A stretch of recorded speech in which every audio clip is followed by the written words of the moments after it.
그녀들의 표정에서 상황이 심각한 것으로 보여지네요. 서울 종로 한복판 줄까지 길게 늘어선 유명 식당 앞에서 한 일본 여성이 갑자기 일본어로 누군가를 향해 싸늘한 막말을 쏟아내기 시작했고, 그 말을 조용히 듣고 있던 또 다른 일본 여성이 결국 참지 못하고 모두가 보는 앞에서 떨리는 목소리로 맞섰습니다. 그런데 더 놀라운 건 그 다음이었습니다. 그 자리에 있던 한국 어르신들과 상인들이 하나둘 외국인 며느리의 편에 서기 시작했고, 끝내 사람들을 비웃던 두 여자는 고개도 들지 못한 채 자리를 떠나야 했습니다. 대체 서울 한복판에서 무슨 일이 있었던 걸까요? 그리고 일본에서 상처만 안고 살던 한 여성이 왜 한국을 위해 그토록 떨리는 목소리로 맞서게 된 걸까요? 본 영상은 스토리를 재구성한 이야기입니다. 구독과 좋아요는 구독자님께 행운을 드립니다. 어디서 시청하고 계신지 지역을 댓글로 남겨주세요. 저는 그날 남편과 약속이 있어 종로의 한 오래된 닭 한 마리 골목 앞에서 줄을 서 있었습니다. 옆에는 저를 챙겨주던 동네 상인 아주머니들이 있었고, 모두들 저를 이제는 일본 사람이 아니라 동네 식구처럼 대해주고 있었습니다. 사유리 씨, 오늘 태훈이 퇴근 일찍 하나 봐요? 옆 떡집 아주머니가 웃으며 물었습니다. 네, 오늘은 일찍 끝난대요. 저는 서툰 한국말로 대답하며 고개를 숙였습니다. 그때였습니다. 제 뒤에서 들리기 시작한 일본어가 제 심장을 얼어붙게 만들었습니다. 저것 좀 봐, 한국 사람 흉내까지 내네. 완전히 정신 나간 거 아니야? 그 말은 단순한 험담이 아니라 한국 사람들과 저를 동시에 조롱하는 독한 말이었고, 더 충격적인 건 그 목소리의 주인이 제가 일본에서 가장 피하고 싶었던 사람, 미즈노 레이카였다는 점입니다. 저는 천천히 고개를 돌렸습니다. 레이카는 세련된 옷차림에 핸드폰을 들고 제 뒤에 서 있었고, 옆에는 낯익은 얼굴이 하나 더 있었습니다. 강세린이었습니다. 남편 거래처 쪽 사람이자 동네에서 저를 늘 못마땅하게 보던 그 여자였습니다. 둘이 함께 있다는 사실이 이상했지만 더 무서운 건 세린이 짓고 있는 묘한 미소였습니다. 레이카는 제가 돌아보자 더 크게 웃었습니다. 어머, 사유리 아니야? 오랜만이네. 여기서 뭐해? 한국 음식 먹으러? 일본어였습니다. 주변 한국 사람들은 무슨 말인지 몰랐지만 저는 그 말투 속에 담긴 독을 느낄 수 있었습니다. 저는 아무 말도 하지 못했습니다. 손이 떨렸습니다. 레이카는 일본 오사카에서 제가 일하던 백화점 식품관의 선배였습니다. 저를 사람 취급하지 않았고 늘 무시하고 깎아내렸던 사람이었습니다. 그런 레이카가 지금 서울 한복판에 서 있었고 제 옆에 있는 한국 사람들을 비웃고 있었습니다. 여기 사람들 시끄럽지 않아? 줄 서는 것도 정신없고. 역시 이런 나라는 뭘 해도 촌스러워. 레이카가 일본어로 계속 말을 이어갔습니다. 옆 아주머니가 제 얼굴을 보며 물었습니다. 사유리 씨 괜찮아요? 얼굴이 안 좋은데? 저는 고개를 끄덕였지만 입이 떨어지지 않았습니다. 그 순간 저는 깨달았습니다. 이 상황이 우연이 아니라는 것을, 누군가 일부러 저를 무너뜨리려 한다는 것을요. 과연 저는 이 순간을 어떻게 버텨낼 수 있을까요? 제 이름은 아오이 사유리입니다. 32살이고 일본 오사카에서 태어났습니다. 저는 일본에서 백화점 식품관 계약직으로 오래 일했지만 늘 정직원이 되지 못했고, 집에서는 아픈 어머니 병원비와 동생 학비를 도우며 제 삶은 늘 뒤로 미뤄졌습니다. 겉으로는 조용하고 성실했지만 속으로는 매일 무시와 비교에 시달리며 살았습니다. 특히 직장 선배였던 레이카는 저를 사람 취급하지 않았습니다. 사유리, 이것도 못해? 정말 답답하네. 레이카는 제가 실수할 때마다 다른 직원들 앞에서 큰 소리로 말했습니다. 저는 매번 고개를 숙이며 죄송하다고 말했습니다. 어느 날 어머니가 쓰러지셨습니다. 병원비가 필요했습니다. 저는 레이카에게 휴가를 부탁했습니다. 지금? 바쁜데? 너 때문에 다들 고생하는 거 알아? 레이카는 차갑게 말했습니다. 저는 그날 밤 병원 복도에 앉아 울었습니다. 제 인생은 왜 이렇게 작을까요? 왜 저는 늘 누군가에게 죄송하다고 말하며 살아야 할까요?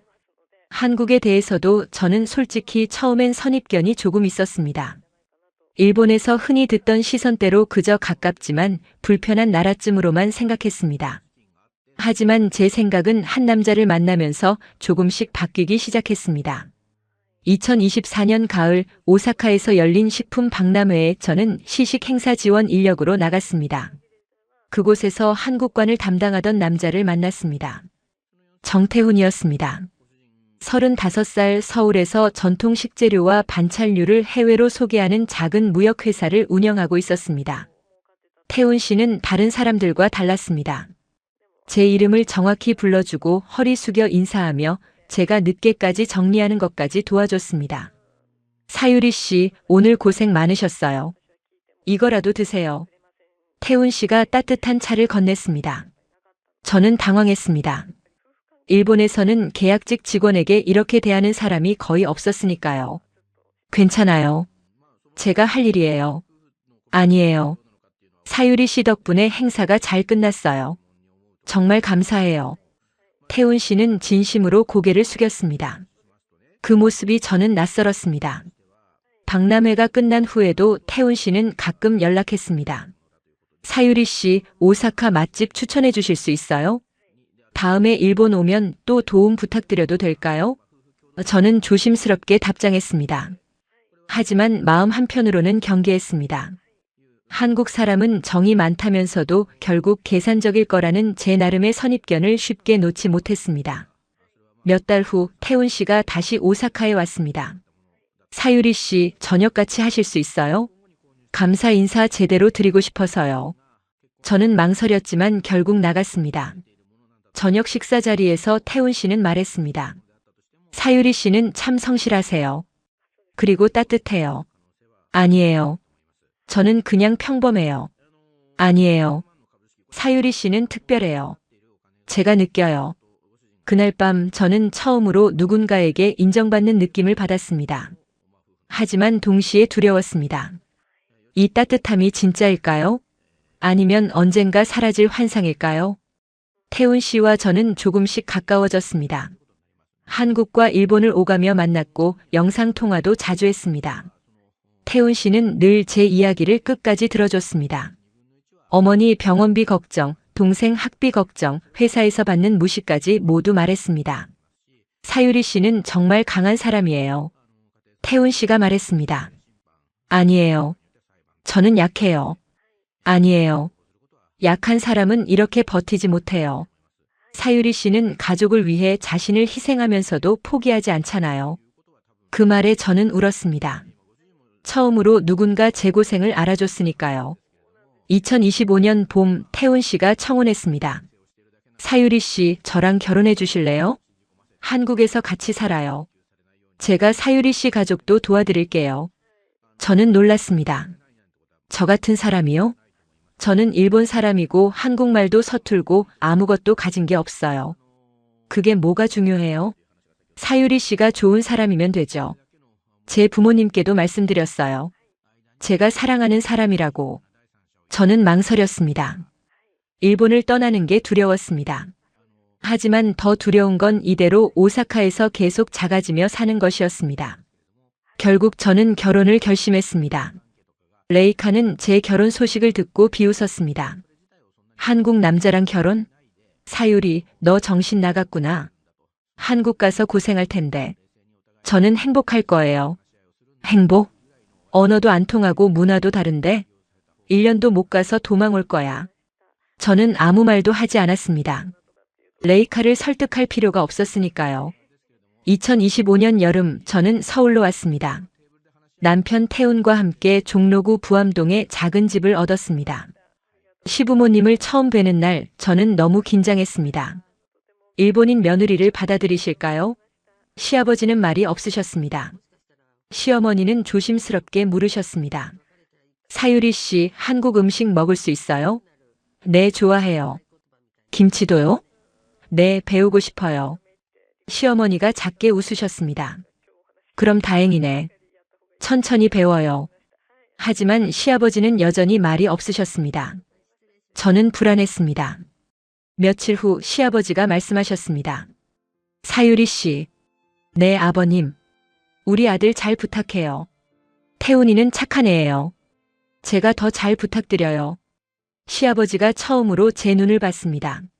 사람은 국적보다 됨됨이에요. 사유리 씨가 어떤 사람인지는 시간이 보여줄 거예요. 그 말에 저는 고개를 깊이 숙였습니다. 저는 작은 도시락 공방에서 일을 배우기 시작했습니다. 한국 음식을 만들고 포장하고 배달하는 일이었습니다. 처음엔 서툴렀습니다. 김치찌개 간이 안 맞고 밥이 설익고 반찬 양이 틀렸습니다. 하지만 사장님은 화내지 않았습니다. 괜찮아요, 사유리 씨. 천천히 배워요. 다들 처음엔 그래요. 저는 감사했습니다. 일본에서라면 벌써 해고됐을 텐데 여기서는 기회를 줬으니까요. 틈틈이 일본어 통역 아르바이트도 시작했습니다. 관광객 안내, 서류 번역, 회의 통역까지 다양한 일을 했습니다. 한국 생활은 생각보다 괜찮았습니다. 하지만 문제가 하나 생기기 시작했습니다. 남편 거래처 쪽과 얽혀있던 강세린이라는 여자가 저를 못마땅하게 보기 시작한 것입니다. 과연 이 여자는 누구였을까요? 강세린은 41살로 남편 거래처 대표의 동생이자 동네 학부모 모임과 상인회에서 입김이 센 사람이었습니다. 처음 만난 날 세린은 저를 위아래로 훑어봤습니다. 아, 태훈 씨 부인이 일본 분이시구나. 반가워요. 겉으로는 웃었지만 눈은 차갑게 느껴졌습니다. 안녕하세요. 사유리라고 해요. 잘 부탁드려요. 제가 한국말로 인사하자 세린이 말했습니다. 한국말 잘하시네요. 근데 억양이 조금 있어요. 귀여워요. 귀엽다는 말이 칭찬처럼 들렸지만 속으로는 아이 취급하는 느낌이었습니다. 그 후로 세린은 사람들 많은 자리에서 늘 저를 언급했습니다. 사유리 씨는 일본에서 왔으니 한국 정서는 아직 잘 모르죠. 시어른들이 외국 며느리라고 특별히 봐주시는 것 같아요. 그 말들은 웃으며 하는 말이었지만 늘 저를 아래로 깎아내리는 느낌이었습니다. 저는 처음엔 참으려 했습니다. 한국 생활이 익숙하지 않았고 괜히 문제를 만들고 싶지 않았으니까요. 하지만 세린은 점점 더 노골적이었습니다. 동네 엄마들 모임에서 저를 소개할 때도 태훈 씨 일본인 부인이라고 강조했고 제가 한국 음식을 만들면 일본 사람이 한국 음식 만드는 거 신기하네요 라고 말했습니다. 어느 날 시장에서 장을 보는데 상인 아주머니가 말했습니다. 사유리 씨, 세린이가 뭐라 하던데 신경 쓰지 마. 네? 무슨 말씀이세요? 아니, 그냥 외국 며느리라고 시집살이 힘들 거라고 그러더라고. 근데 보니까 사유리 씨 성실하고 착하던데. 저는 그제야 깨달았습니다. 세린이 뒤에서 저에 대한 소문을 퍼뜨리고 있다는 것을요. 더 무서운 건 세린이 직접 싸우지 않고 늘 남의 입을 빌려 제 자리를 흔들었다는 점입니다. 왜 세린은 저를 그렇게 싫어하는 걸까요? 나중에 안 사실이지만 세린은 예전에 태훈에게 관심이 있었고 주변에서 중매를 시도했지만 태훈이 거절했다고 합니다. 그리고 제가 나타난 거죠. 일본인인 제가요. 세린의 질투는 단순히 저를 향한 게 아니라 자신이 갖지 못한 것을 제가 가졌다는 사실에서 비롯된 것이었습니다. 하지만 그럼에도 한국에서의 일상은 제 마음을 조금씩 바꿔놓았습니다. 동네 시장 어르신들은 제가 발음이 어눌해도 끝까지 들어주셨습니다. 사유리 씨, 천천히 말해도 돼. 우리 알아듣는다. 김치 담그는 날이면 저를 불러 하나하나 알려주셨습니다. 이렇게 배추 절이고 이렇게 양념 바르고. 어렵지 않지? 네, 감사해요. 제가 서툰 한국말로 대답하면 할머니들이 웃으셨습니다. 우리 며느리 참 착하네. 어느 날 밤 일본에서 어머니가 갑자기 쓰러지셨다는 연락을 받았습니다. 저는 패닉 상태였습니다. 일본 병원과 연락하고 비행기표를 알아보고 정신이 없었습니다. 그때 동주민센터 직원이 도와줬습니다. 사유리 씨, 제가 통역 도와드릴게요. 진정하세요. 보건소 간호사도 찾아왔습니다. 일본 병원 연락처 알려주세요. 제가 확인해 드릴게요. 시어머니는 밤새 제 손을 잡아주셨습니다. 괜찮아요. 어머님 곧 나으실 거예요. 저는 그때 처음으로 한국이 저에게 단지 남편의 나라가 아니라 저 같은 낯선 사람도 품어주는 곳일 수 있다는 생각을 하게 됐습니다. 다행히 어머니는 큰 수술 없이 회복하셨고 저는 한국으로 돌아왔습니다. 하지만 그 사건 이후 제 마음속에 변화가 생겼습니다. 한국에 대한 선입견이 조금씩 무너지고 이곳 사람들의 따뜻함이 진짜라는 걸 느끼기 시작한 것입니다. 그런데 바로 그때 예상치 못한 사람이 다시 제3에 나타났습니다. 과연 누가 나타난 걸까요? 2025년 가을이었습니다. 제가 한국 생활을 잘하고 있다는 소식은 결국 일본까지 흘러갔습니다. 저는 가끔 일본 가족들과 영상통화를 했고 간단한 사회관계망에 서울 일상 사진을 올렸습니다. 시장 풍경, 도시락 사진, 동네 카페, 남편과 산책하는 모습. 평범한 일상이었지만 저는 행복했습니다. 그런데 그 사진들을 누군가 주의 깊게 보고 있었습니다. 미즈노 레이카였습니다. 레이카는 일본에서 작은 유튜브 채널을 운영하고 있었습니다. 주로 혐한성 발언으로 조회수를 뽑는 소규모 이슈 채널이었죠. 한국의 진실, 한국 여행 절대 가지 마세요 같은 자극적인 제목으로 영상을 만들었습니다.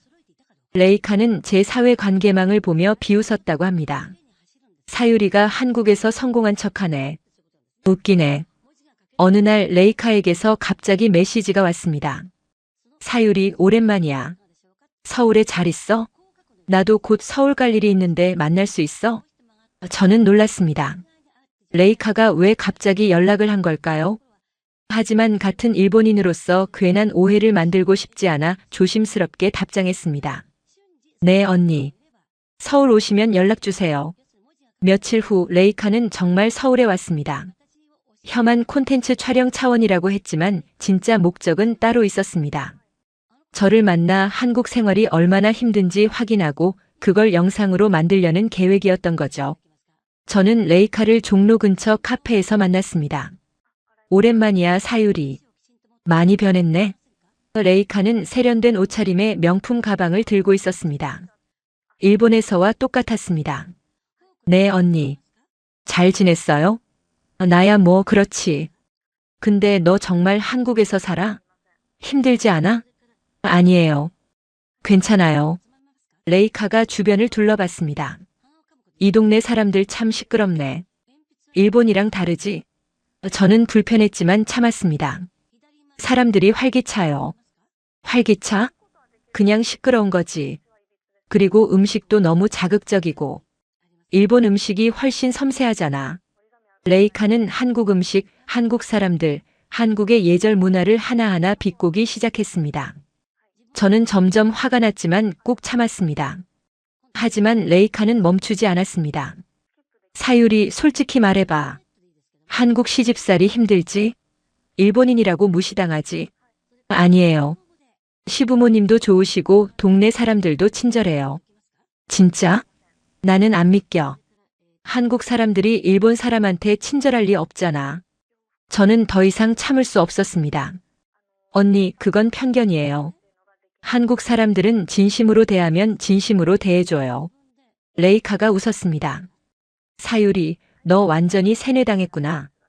불쌍해. 그날 카페를 나오며 저는 후회했습니다. 왜 만났을까요? 하지만 더 큰 문제는 그 다음이었습니다. 레이카가 강세린과 연결되기 시작한 것입니다. 어떻게 된 일일까요? 며칠 후 남편 회사에서 작은 모임이 있었습니다. 거래처 사람들과 저녁을 먹는 자리였고 저도 동행했습니다.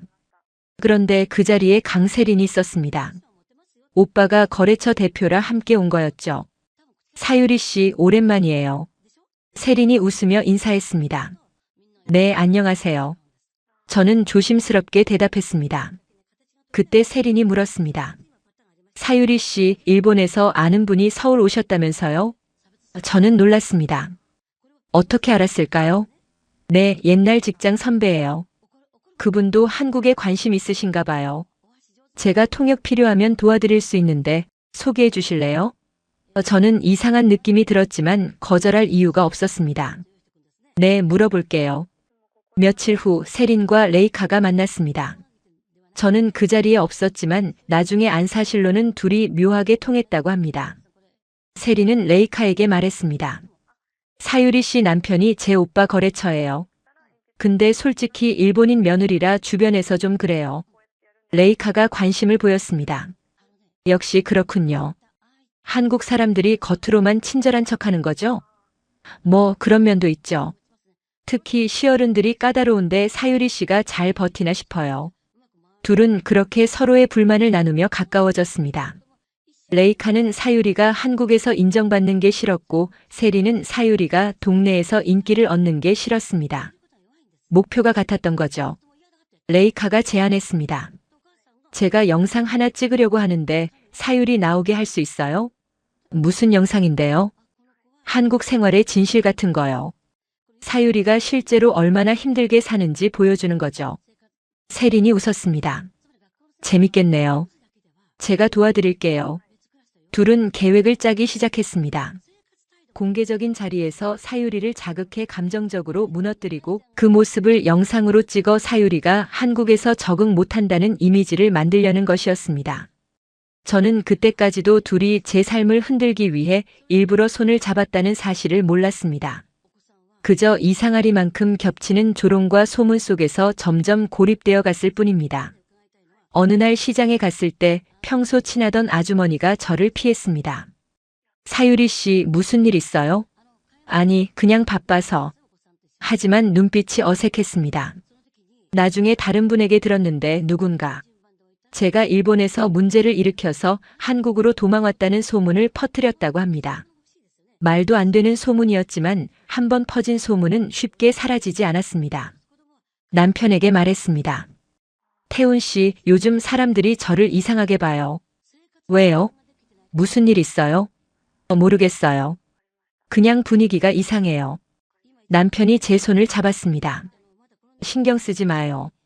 사유리 씨는 잘하고 있어요. 하지만 저는 불안했습니다. 무언가 큰일이 터질 것 같은 예감이 들었습니다.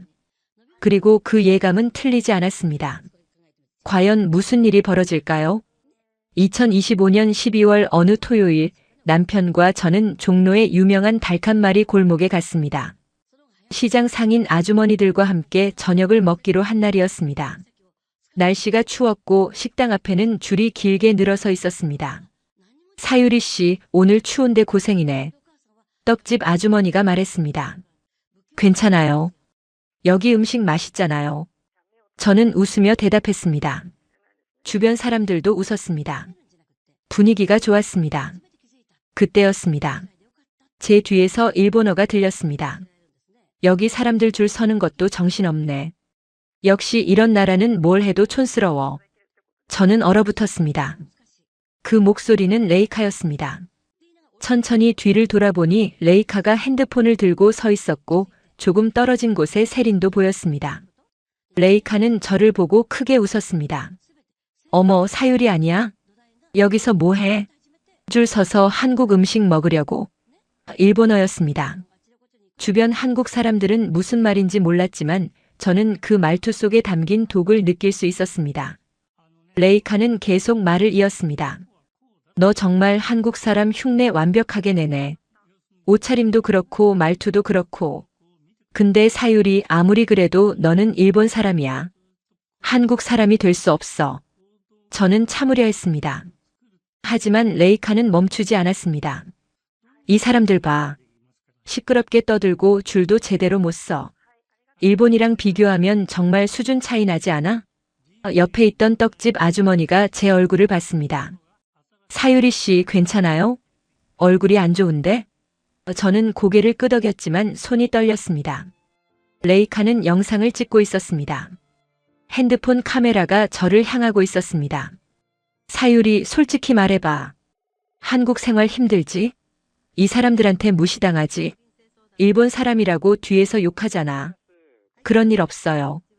제가 일본어로 대답했습니다. 없다고? 거짓말하지 마. 나 다 알아. 너 여기서 외국인 취급받으면서 힘들게 산다며? 그 순간 세린이 다가왔습니다. 무슨 일이에요, 사유리 씨? 한국말이었습니다. 겉으로는 걱정하는 척이었지만 눈빛은 차갑게 느껴졌습니다. 레이카가 세린에게 일본어로 말했습니다. 이 사람들 정말 우스워. 사유리가 뭘 안다고 한국 문화를 이해해? 세린이 웃었습니다. 그리고 한국말로 주변 사람들에게 말했습니다. 사유리 씨 일본 친구분이래요. 반갑다고 인사하시네요. 하지만 레이카가 한 말과 세린이 통역한 말은 완전히 달랐습니다. 저는 분노가 치밀어 올랐습니다. 더 이상 참을 수 없었습니다. 제가 참는다고 해서 이 사람들이 멈출 리 없었습니다. 오히려 더 심해질 뿐이었습니다. 저는 결심했습니다. 이제 맞서야 한다고. 과연 저는 어떻게 할까요? 저는 떨리는 다리로 레이카 앞에 섰습니다. 심장이 터질 것 같았지만 더 이상 물러설 수 없었습니다. 주변 사람들이 저를 봤습니다. 떡집 아주머니, 반찬 가게 할머니, 남편, 그리고 처음 보는 사람들까지 모두 조용해졌습니다. 저는 일본어로 또렷하게 말했습니다. 레이카 언니 그만하세요. 레이카가 웃었습니다. 뭘 그만해? 나 사실만 말하는 건데. 아니에요. 언니는 거짓말하고 있어요. 한국 사람들을 비웃고 저를 이용해서 영상 찍으려고 하잖아요. 이용? 내가 언제? 지금이요. 언니는 한국을 사랑하라고 강요하는 사람 아니에요. 하지만 타국의 친절을 받고도 그 나라 사람들을 비웃는 건 인간으로서 부끄러운 일이에요. 레이카의 얼굴이 굳었습니다. 저는 계속 말을 이었습니다. 저는 일본 사람이에요. 그게 부끄러운 게 아니에요. 하지만 일본 사람이라는 이유로 다른 나라를 깔보는 건 부끄러운 일이에요. 언니는 지금 일본 사람의 품위를 떨어뜨리고 있어요. 주변 사람들은 무슨 말인지 몰랐지만 제 목소리의 떨림과 간절함은 느낄 수 있었을 겁니다. 레이카가 핸드폰을 내렸습니다. 사유리, 너 미쳤구나. 한국 사람들한테 완전히 세뇌당했어. 세뇌가 아니에요. 저는 여기서 사람 대접을 받았어요. 일본에서는 늘 무시당했지만 여기서는 제 이름을 불러줬어요.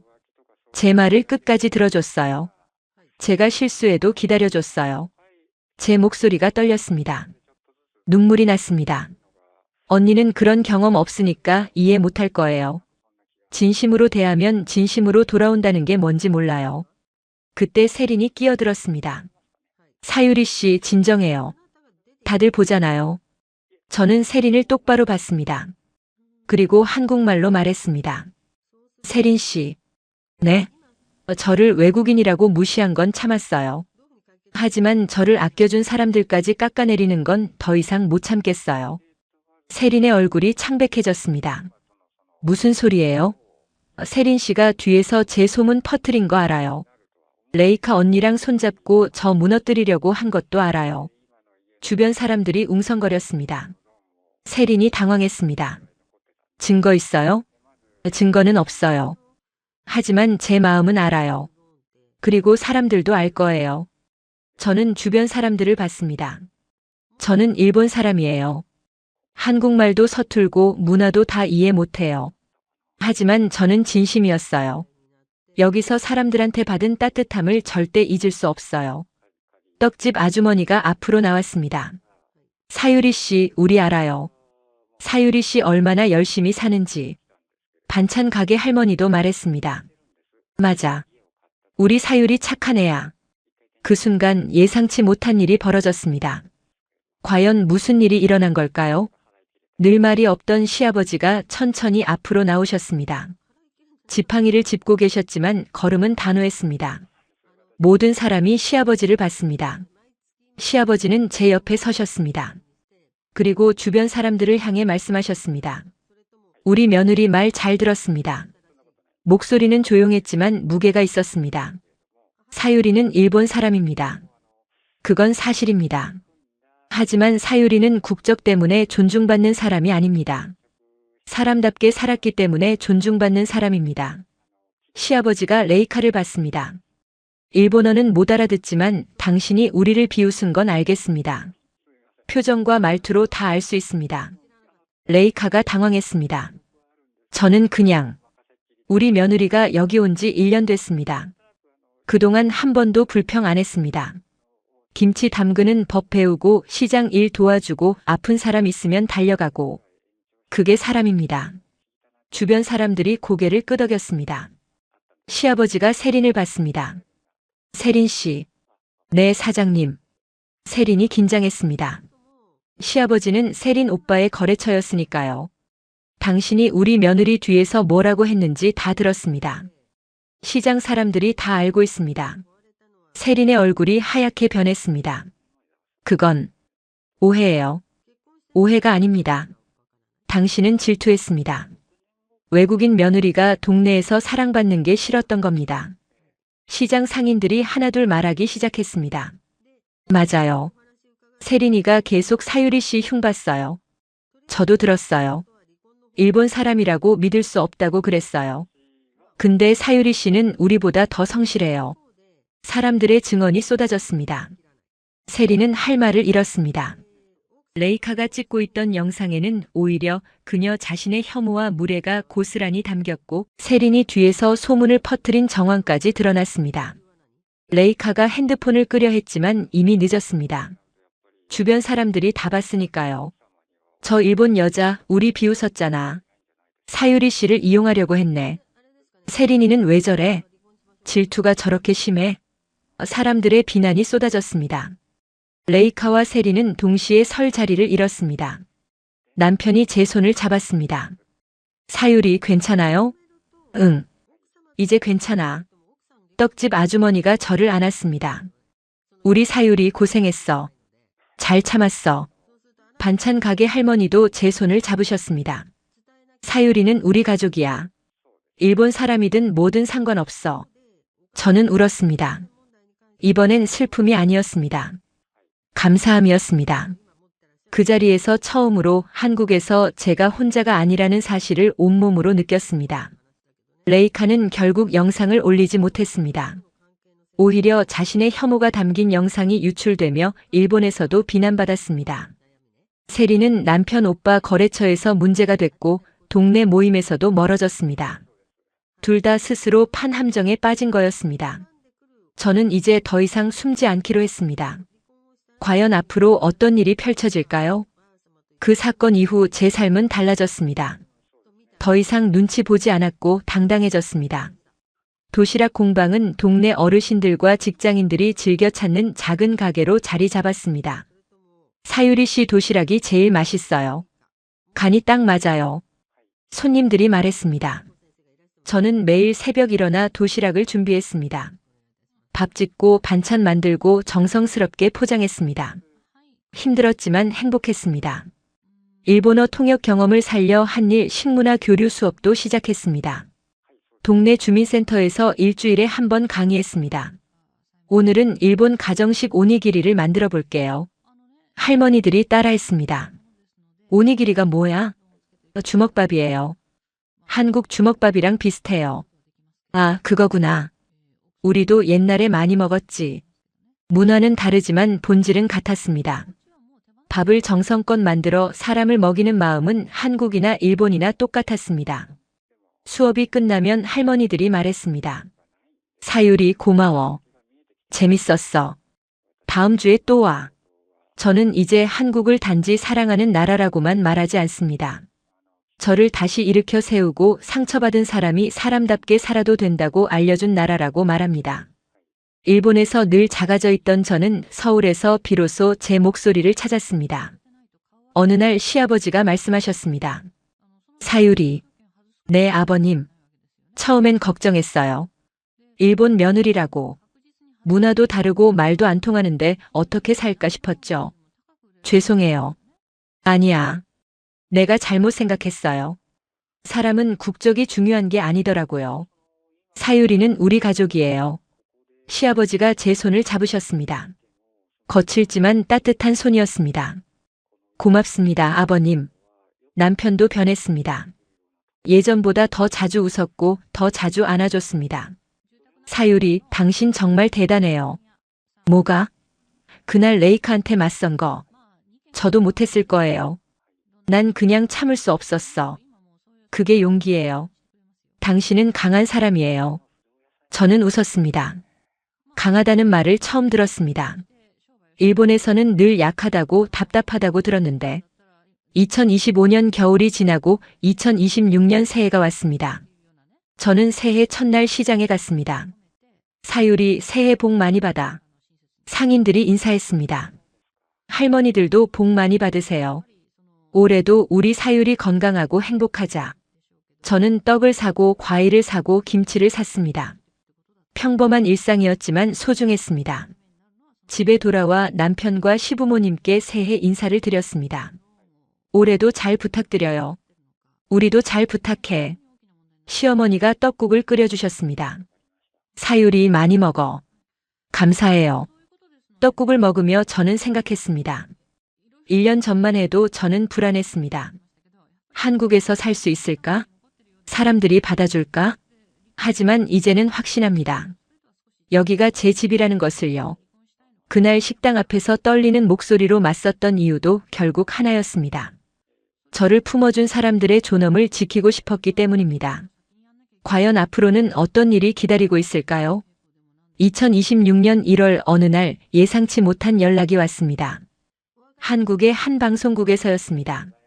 사유리 씨, 다문화 가정 이야기를 다루는 프로그램에 출연하실 수 있나요?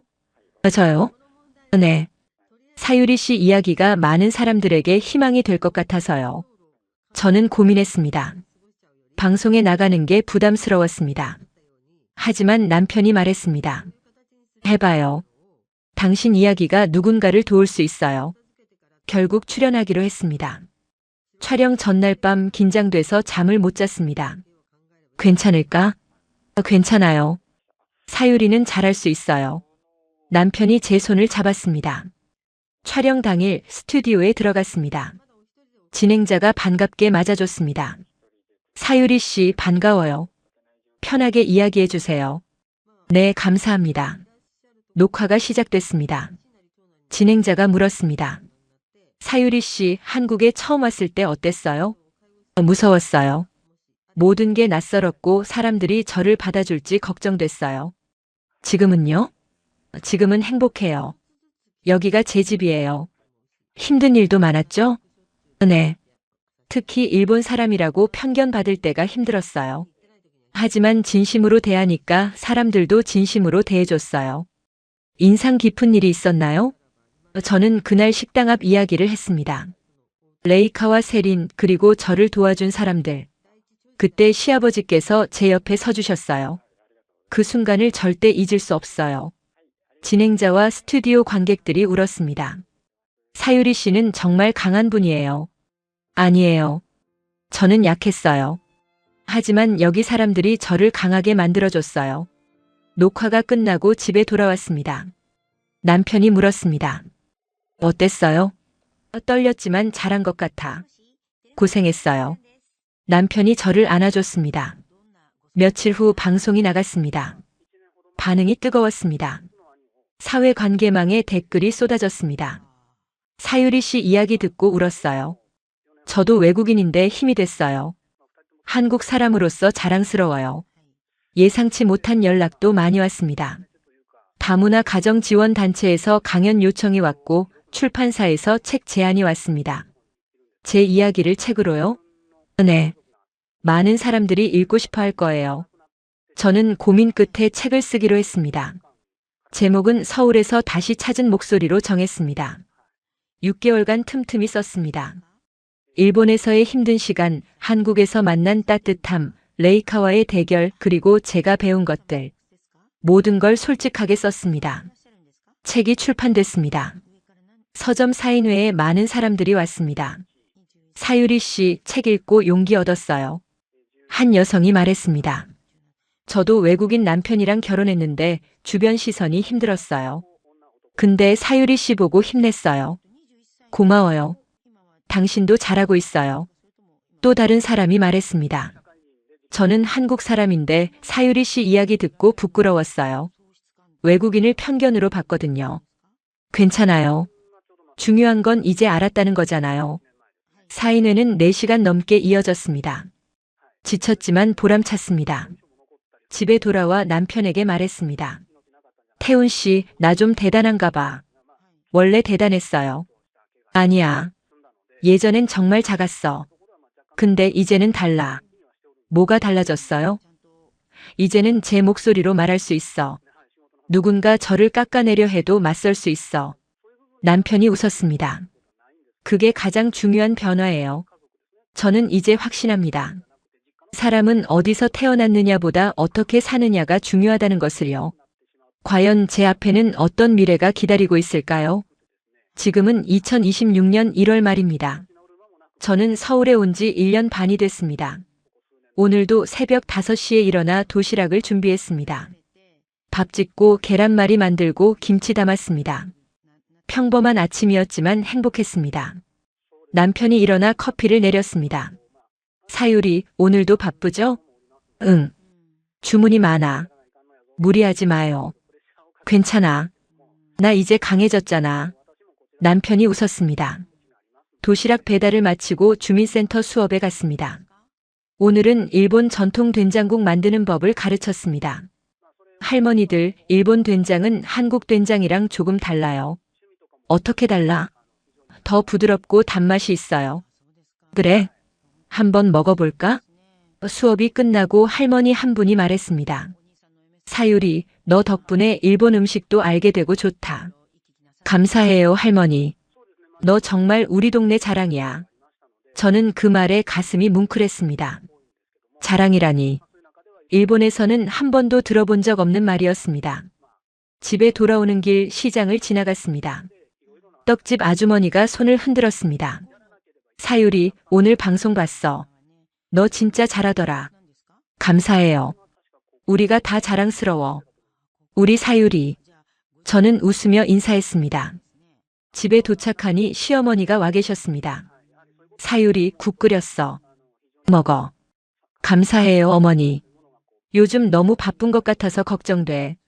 괜찮아요. 행복해서 바쁜 거예요. 시어머니가 제 손을 잡으셨습니다. 사유리, 우리 가족 돼줘서 고마워. 제가 더 감사해요. 저녁을 먹으며 남편과 이야기했습니다. 태훈 씨, 나 생각해봤는데. 뭐? 작은 식당 하나 열고 싶어. 한일 가정식 전문. 좋은 생각이에요. 제가 도와줄게요. 정말? 당연하죠. 우리 같이 해요. 저는 꿈을 꾸기 시작했습니다. 작은 식당, 따뜻한 음식, 사람들의 웃음. 일본에서는 상상도 못했던 미래였습니다. 밤에 잠자리에 들며 생각했습니다. 1년 반 전 오사카에서 작아져 있던 저는 이제 서울에서 꿈을 꾸고 있습니다. 레이카에게 맞서고 세린을 이기고 제 목소리를 찾았습니다. 무엇보다 저는 이곳에서 사랑받고 있습니다. 일본 사람이라서가 아니라 사유리라서 사랑받고 있습니다. 그날 식당 앞에서 떨리는 목소리로 말했던 게 기억납니다. 한국을 사랑하라고 강요하는 사람은 없어요. 하지만 타국의 친절을 받고도 그 나라 사람들을 비웃는 건 부끄러운 일이에요. 그 말은 레이카에게 한 말이었지만 동시에 과거의 저에게 한 말이기도 했습니다. 선입견을 가지고 한국을 봤던 저에게요. 하지만 이제는 다릅니다. 저는 한국을 진심으로 사랑합니다. 이곳이 저를 살렸으니까요. 창밖으로 서울의 야경이 보입니다. 불빛이 반짝입니다. 저 불빛 하나하나에 사람들의 삶이 있고 이야기가 있습니다. 그중 하나가 제 이야기입니다. 일본에서 상처받고 한국에서 치유받은 여자 아오이 사유리의 이야기요. 제 이야기는 여기서 끝이 아닙니다. 매일 새로운 이야기가 시작되니까요. 내일도 도시락을 만들고 수업을 하고 사람들을 만날 겁니다. 평범한 일상이지만 그 속에 행복이 있습니다. 언젠가 누군가 제게 물을 겁니다. 사유리 씨, 한국 생활 후회 안 해요? 저는 이렇게 대답할 겁니다. 전혀요. 한국은 제게 두 번째 인생을 준 나라예요. 여기서 저는 비로소 사유리가 됐어요. 그리고 웃을 겁니다. 진심으로요. 감사합니다, 한국. 저를 품어줘서, 저를 사랑해줘서, 저를 다시 일으켜 세워줘서, 이제 저는 더 이상 도망치지 않습니다. 당당히 서서 제 목소리로 말합니다. 저는 아오이 사유리, 서울에 사는 일본 여자이자 이 동네 사람입니다. 그리고 그게 제 자랑입니다. 저는 오늘 아침도 새벽 5시에 눈을 떴습니다. 알람보다 먼저 일어나는 습관이 생긴 지 오래입니다. 옆에서 남편이 고르게 숨을 쉬고 있고 창밖으로는 부암동 골목의 고요한 새벽 공기가 느껴집니다. 이 순간이 참 좋습니다. 아직 세상이 깨어나기 전 저만의 시간이거든요. 부엌으로 가서 물을 끓이고 밥을 안치고 오늘 만들 도시락 재료를 꺼내놓습니다. 계란, 시금치, 당근, 어제 시장에서 산 싱싱한 고등어. 이 평범한 재료들이 제게는 매일 주어지는 선물처럼 느껴집니다. 오사카에서 백화점 지하식품관에서 일하던 시절, 저는 늘 이런 재료들을 다뤘지만 한 번도 제 것이라고 생각해 본 적이 없었습니다. 그저 진열하고 포장하고 손님에게 건네는 물건일 뿐이었죠. 하지만 지금은 다릅니다. 이 재료들로 누군가의 하루를 채워줄 수 있고 그 사람이 오늘도 사유리 씨 도시락 맛있었어요 라고 말할 때 제 가슴이 뛰는 걸 느낍니다. 밥이 뜸들 때까지 창가에 앉아 골목을 봅니다. 저 아래 떡집 아주머니 가게에 불이 들어옵니다. 아주머니도 저처럼 새벽부터 일을 시작하시나 봅니다. 언젠가 아주머니가 말씀하셨습니다. 사유리 씨, 우리 닮았어. 새벽부터 일하고 손님 웃는 거 보면 기분 좋고. 그 말이 참 좋았습니다. 닮았다는 말. 일본 사람과 한국 사람이 닮았다는 게 아니라 성실하게 사는 사람과 사람이 닮았다는 뜻이었으니까요. 도시락을 다 만들고 배달을 나갈 때쯤 되면 동네가 깨어납니다. 골목 어귀 슈퍼 아저씨가 셔터를 올리고 약국 할머니가 문 앞을 쓸고 빵집에서 고소한 냄새가 흘러나옵니다. 모두 저에게 인사합니다. 사유리 씨, 오늘도 일찍 나왔네. 오늘 날씨 좋아요. 조심히 다녀와요. 일본에서는 이런 인사를 받아본 적이 없었습니다. 아파트 복도에서 이웃을 마주쳐도 고개만 살짝 숙일 뿐 말을 건네는 사람은 거의 없었습니다. 하물며 제 이름을 아는 사람은 더더욱 없었죠. 하지만 여기 부암동에서는 다릅니다. 골목 사람들이 제 이름을 알고 제 일을 알고 제가 어떤 사람인지 알아줍니다. 가끔 도시락 배달을 하다가 문득 멈춰 설 때가 있습니다. 이게 정말 제 삶인가 싶어서요. 불과 얼마 전까지만 해도 저는 오사카 원룸에서 혼자 컵라면을 먹으며 내일이 두려웠던 사람이었습니다. 레이카 선배의 차가운 말 한마디에 주눅 들고 월급날이 되면 어머니 병원비와 동생 학비를 보내고 나면 제 손에 남는 게 거의 없어서 편의점 할인 도시락으로 끼니를 때우던 사람이었습니다. 그런 제가 지금은 다른 사람에게 정성껏 만든 밥을 대접하고 있습니다. 그것도 제 이름을 걸고요. 주민센터에서 요리 수업을 할 때도 비슷한 감정을 느낍니다.